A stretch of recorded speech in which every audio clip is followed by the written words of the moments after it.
Now, in the latest disaster for our armed forces, our woke Army, Royal Air Force cadets, have been ordered members to stop using the word marksman and marksmanship as part of a gender-neutral rebrand. Putin will be petrified.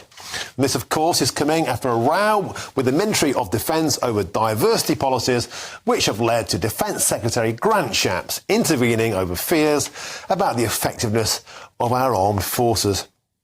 Well, I can get the view now of social policy analyst Dr. Rakib Ehsan. Welcome to the show, Rakib. Always a pleasure. What can you say about this? Are you remotely surprised we have an army now more obsessed with pronouns and diversity and inclusion than actually doing the job?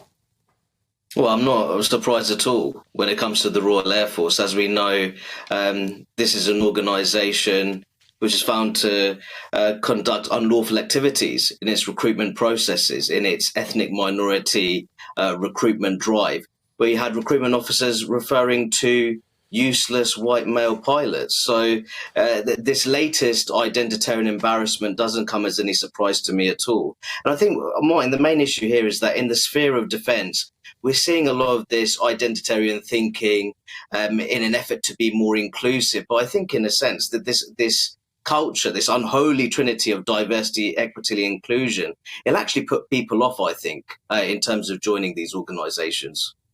Well, you're absolutely right, and the figures back that up, Rakib. We've got the smallest army since Napoleonic times, the smallest RAF since it was formed after World War I. So many broken ships, they're being decommissioned. We've got no missiles to fire, and our Trident launch was about as effective as a box of fireworks. Meanwhile, Rakib, we've got 93 diversity networks, including 10 for gender issues. Plus, we're about to not give any more money to defence. Meanwhile, Putin is spending 8% of GDP on defence and is on a war footing, and we are worried about pronouns. How on earth do we sort this nonsense out?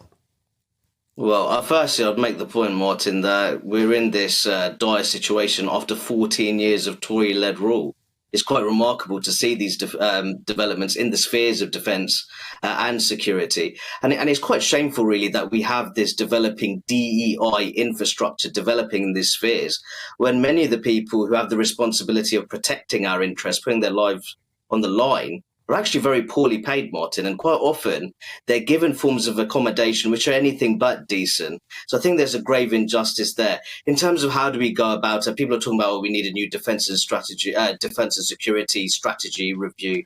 The reality is that we're not devoting enough of our public expenditure towards defence and security. And if we are devoting public expenditure towards it, there's a great deal of wastefulness on these kind of initiatives, which in my view are going to lower standards. You're absolutely right. We're going to have to leave it there. Dr. Rakib Ehsan, social policy analyst.